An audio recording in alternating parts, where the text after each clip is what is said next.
Halo Sensikers, kembali berjumpa bersama saya Denny Darko. Tidak ada yang namanya misteri, yang ada adalah tanda-tanda yang kita semua coba untuk mengerti.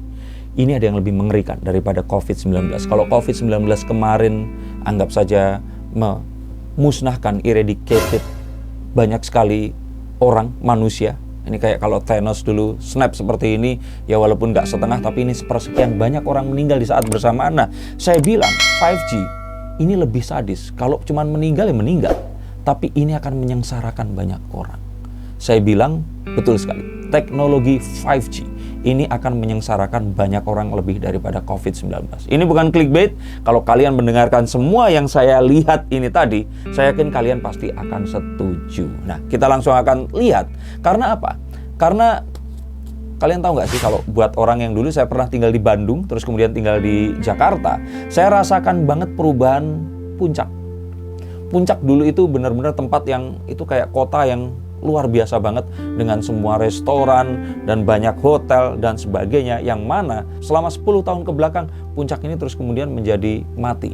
Sempat berusaha untuk hidup tapi terus kemudian menjadi mati. Mati artinya kembali ke masa lalu, sebelum saat orang-orang ini terus kemudian memiliki mobil dan pergi ke Jakarta, selalu melewati Puncak karena ditemukannya tol Cikampek dan Cipularang. Dan sejak itu memusnahkan atau mendisrupsi banyak bisnis yang ada di Puncak tadi. Nah, ada banyak hal yang terdisrupt atau diambil di sini. 5G ini akan lebih sadis lagi. Nah, coba ikuti baik-baik. Saya akan paparkan kecanggihan 5G yang akan membuat ini 4G ini jadi kayak anak TK dan 5G ini kayak anak kuliah S3. Oke, kita akan langsung lihat di sini.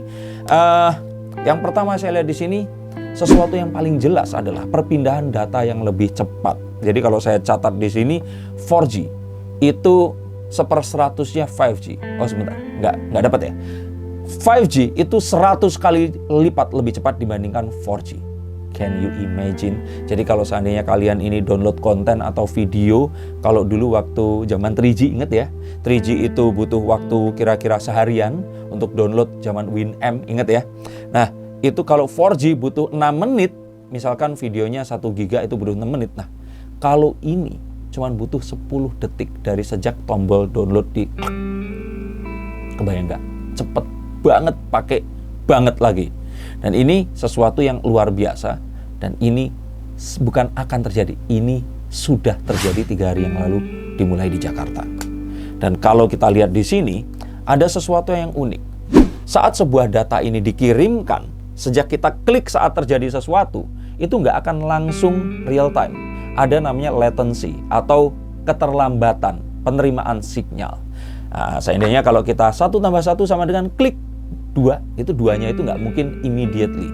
Nah, dengan 5G, ini akan luar biasa banget karena ini akan terjadi hampir real time.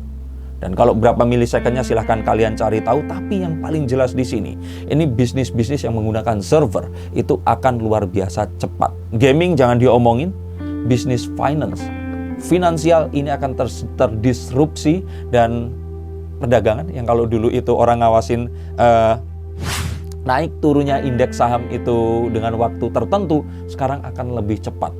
Nggak kebayang lagi ini akan seperti apa. Perdagangan akan lebih luar biasa lagi, dan yang paling penting, kegiatan seperti live conference atau Zoom seperti itu akan terjadi dengan sangat cepat tanpa adanya lag sama sekali.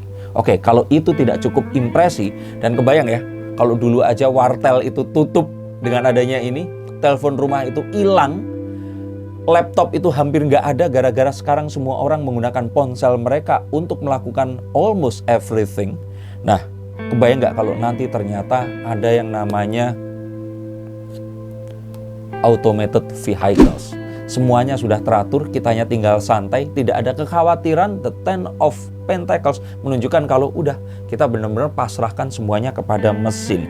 Bayang nggak kalau nanti ternyata mobil ini sudah bisa jalan sendiri. Loh, sekarang kan sudah bisa, ya harganya masih 1M lebih. Nanti kebayang kalau mobil yang bisa jalan sendiri ini harganya sudah 200 juta. Jadi kebayang kalau kita bisa pergi, nggak perlu driver. Orang-orang yang sekarang jadi driver, jadi kerja di Grab dan sebagainya, Terus mereka akan cari duit dengan apa kalau ini sampai terjadi? Dan kita nggak membicarakan rentang waktu puluhan tahun.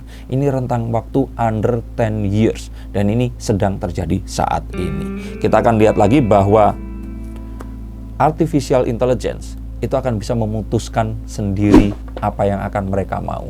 Karena kecerdasannya akan meningkat dengan pesat, otomatis pertimbangannya lebih banyak, sehingga mereka mungkin saja akan bisa menyamai manusia. Kebayang nggak kalau ternyata nanti kita bisa langsung ngobrol sama dokter, tapi kenyataannya ini bukan manusia. Sama seperti kalau sekarang ada satu teknologi yang namanya deepfake. Yang namanya deepfake itu kan, saya bisa jadi Tom Cruise. Atau mungkin Robert Downey Jr. mau jadi Danny Darko. Nggak mungkin ya. Yang saya lihat, ini kebayang nggak? Itu langsung bisa kelihatan persis, plek-ketiplek sama. Kebayang nggak kalau pola pikirnya juga sama? Karena semua alternative thinkingnya itu sudah ditanamkan kepada AI itu tadi. Nah, kebayang kalau itu ternyata ada di tangan kita, ini akan jadi sesuatu yang luar biasa. Dan dengan kemajuan 4G aja, orang dagang forex itu ada yang namanya robot. Dipasangin sebuah aplikasi sehingga mereka nggak harus mantengin lagi. Nanti 5G apa kabar? Kita akan lihat sebentar lagi. Dan kita akan lihat hal-hal seperti smart cities, kota-kota yang lebih cerdas dengan billboard yang, kebayang nggak kalau billboard itu nanti nggak cuman 2D, kebayang billboard itu udah kayak cerita-cerita di Harry Potter. Kebayang nggak kalau kartu seperti ini tadi udah bisa bergerak sendiri karena bisa ditanamkan chip yang super tipis di sini dengan kekuatan yang sangat besar. Ada banyak hal yang luar biasa. Ada lagi virtual workplaces. Orang bisa bekerja tanpa harus berada di satu tempat. Digital nomad nanti akan jadi sebuah keharusan di mana orang bisa ada di sebuah tempat pelosok, internetnya cepat, tapi mereka bisa mengerjakan banyak hal. Dari coding hingga mengerjakan banyak hal yang luar biasa. Bahkan mungkin saja ada satu kemajuan teknologi dibilang telemedicine, yaitu dokter yang akan bisa mengoperasi orang lain dari jarak jauh dengan menggunakan teknologi virtual reality. Ini sesuatu yang luar biasa. Dan kebayangkan kalau bisa seperti itu, artinya akan banyak sekali pekerjaan yang terdisrupt dan banyak orang yang terus kemudian menjadi pengangguran. Nah, caranya bagaimana untuk menghadapi ini tadi? Kalau saya bilang sih, ini adalah sesuatu yang nggak bisa kita ketahui kedatangannya. Tapi yang pasti kita ketahui adalah kita harus tahu, jangan menyerah dengan kehidupan kita saat ini dan ke depannya, dan kita harus siap selalu mengadaptasi. Karena ini tidak akan selalu seperti sekarang. Dan yang berikutnya yang ingin saya katakan adalah sembunyi di tempat kalian. Misalkan kayak, udahlah saya maunya di kota kecil aja, di sini nyaman, saya cuman jadi petani, saya cuman jual ke pasar saja, dan kehidupan saya cukup kok dengan seperti ini. Tunggu sampai akhirnya teknologi nanti meningkat dan tiba-tiba tanah kalian sudah dibeli oleh orang di luar negeri dan kalian nggak memiliki apa-apa lagi. Ini cuman masalah waktu sampai akhirnya penjajahan nanti juga akan berbeda. Kalau kemarin kita lihat bahwa mobil-mobil Jepang sekarang ada di Indonesia. Nah, siapa bilang kalau Belanda menjajah 350 tahun dan terus kemudian Jepang menjajah cuma 3,5 tahun.